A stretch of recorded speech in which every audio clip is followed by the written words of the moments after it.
Oke, sahabat pelajar, selamat pagi, selamat bertemu lagi dengan saya Zainal Furqon. Saya guru bahasa Indonesia di SMK Al-Amanah.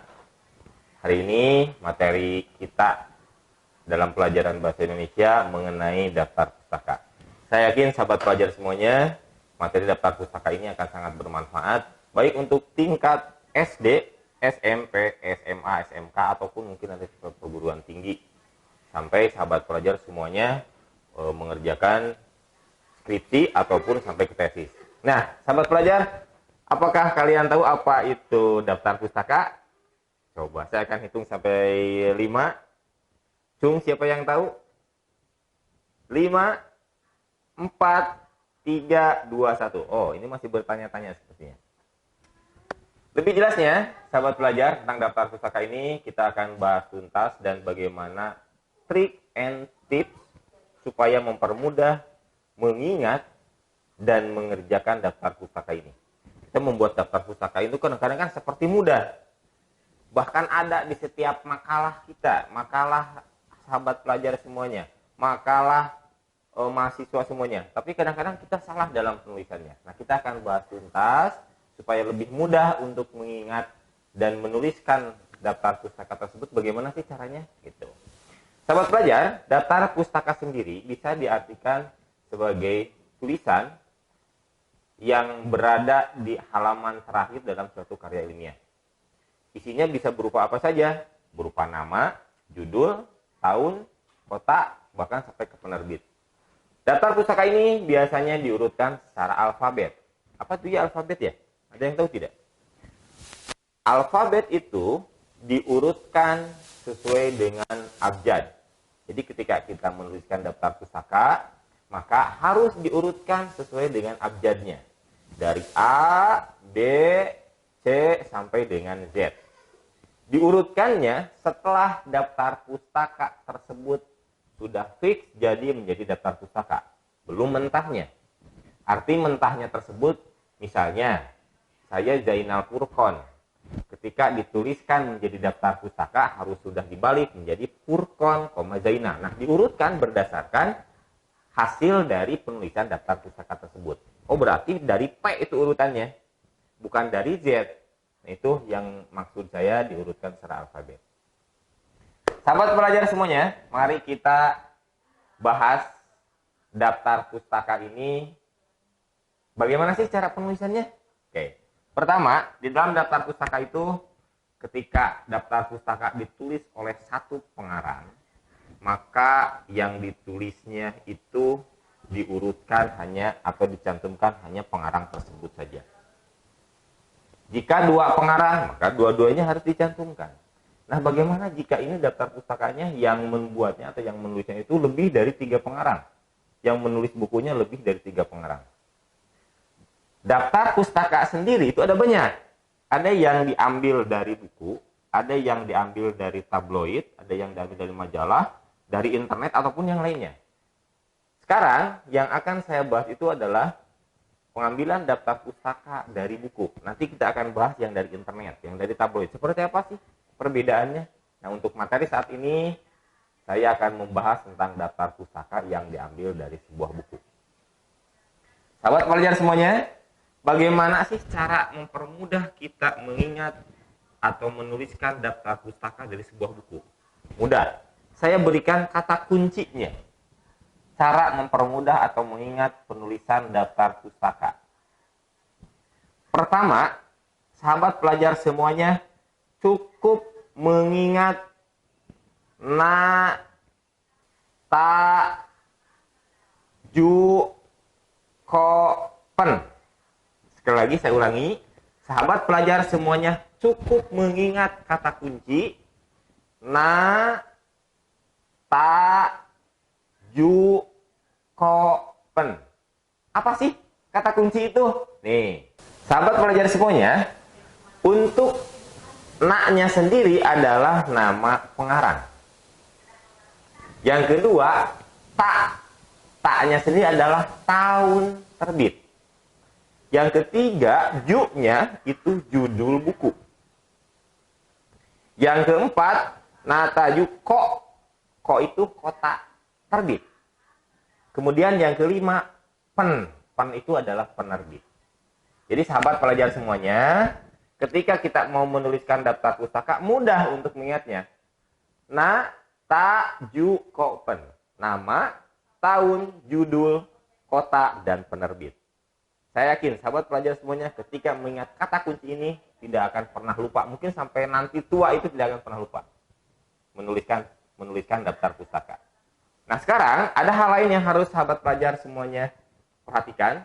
Ketika nama, maka di daftar pustaka nama tersebut harus dibalik.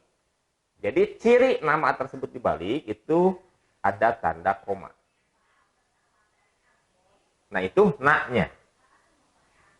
Yang kedua, taknya. Setelah titik, Purkon, Zainal titik, taknya itu tahun terbit. Misalnya 2020. Kemudian titik lagi. Nah, tak ju. Sekarang ju-nya apa? Judul buku. Misalnya Bahasa Indonesia. Untuk judul buku sendiri, penulisannya harus italik atau dimiringkan. Kalau zaman dulu itu belum ada italik seperti sekarang komputer. Zaman dulu masih memakai garis bawah. Sama saja. Kalau sekarang itu sudah ada komputer, maka penulisannya harus italik. Kemudian titik lagi. Nah, ta, ju, ko. Kalau sekarang ko-nya itu apa sih? Ko-nya itu adalah kota terbit. Bandung. Nah, itu ko-nya. Setelah ko ada titik 2. Kenapa titik 2? Karena biasanya setelah kota itu pasti penerbitnya ada di kota tersebut. Maka setelah kota titik 2 Gramedia, itu penerbitnya Gramedia. Itu hanya simpel saja. Hanya contohnya saja, hanya sampel untuk penerbitnya Gramedia kemudian titik. Sahabat pelajar semuanya, itu cara mudah ketika kita membuat daftar pustaka. Na, ta, ju, ko, pen. Nama, tahun, judul, kota penerbit. Nah, sahabat pelajar semuanya, ada hal lain juga yang harus sahabat pelajar ingat ketika membuat daftar pustaka. Abjad atau huruf pertama setiap kata itu harus kapital. Misalnya, Purkon, Zainal, P dengan Z-nya itu harus kapital. Kemudian tahun biasa 2020, titik, Bahasa Indonesia, B dengan I-nya harus kapital. Titik lagi, na, ta, ju, ko. Kota itu apa? Ko-nya itu apa? Kota. Kotanya juga harus kapital. Bandung, B-nya kapital. Titik 2, Gramedia, G-nya kapital. Itu yang harus diperhatikan ketika membuat daftar pustaka. Hal lain juga yang harus diperhatikan, sahabat pelajar semuanya, ketika membuat daftar pustaka, untuk mempermudah mengingatnya, daftar pustaka itu banyak menggunakan titik. Hampir semua daftar pustaka menggunakan titik. Pak, di sana ada koma. Betul. Koma hanya 1, titik 2 hanya 1. Semuanya titik semuanya. Jadi mudah mengingat bagaimana cara menulis daftar pustaka. Sahabat pelajar semuanya, itu baru penulisan ketika 1 orang atau 1 pengarang. Nah sekarang bagaimana jika pengarangnya ada 2? 1 pengarangnya Zainal Furqon, 2 pengarangnya Farika Daniar.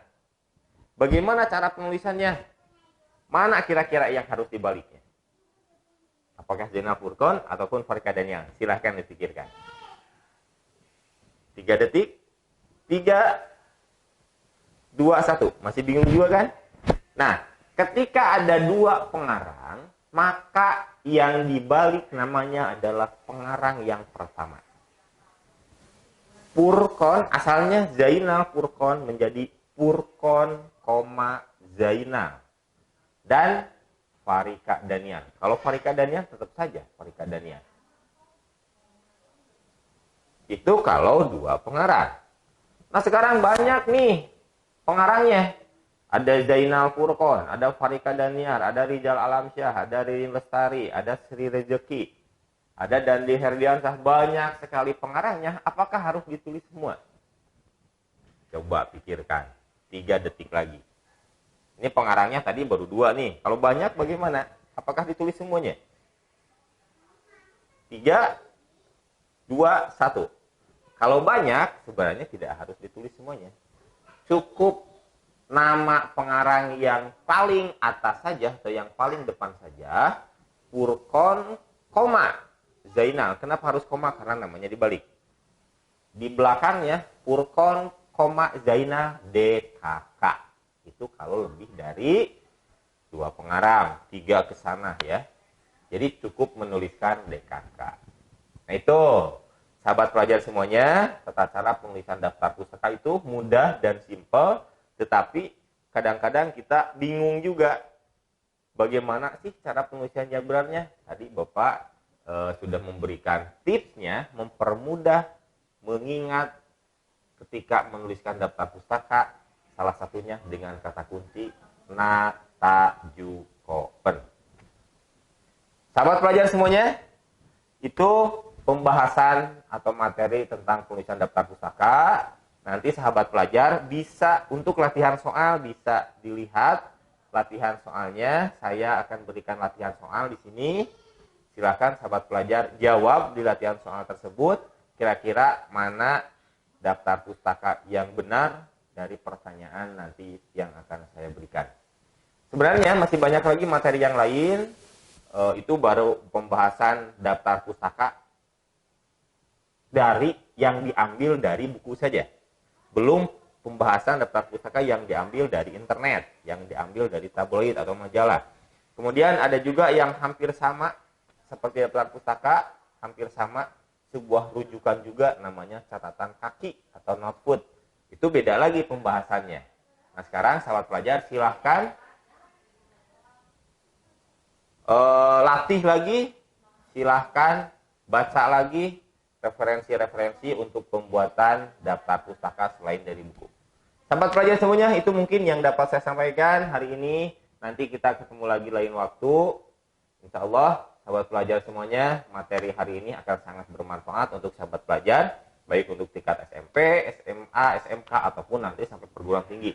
Ketika sahabat pelajar menuliskan daftar pustaka, ketika pembuatan skripsi, ataupun nanti sudah S2 ketika pembuatan tesis. Sahabat pelajar semuanya, terima kasih atas perhatiannya.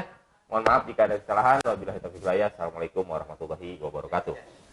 Sahabat pelajar semuanya, itu materi-materi yang dapat saya sampaikan. Jangan lupa ya, like, comment, and subscribe channel PSPT SMK Al Amanah. Sukses selalu.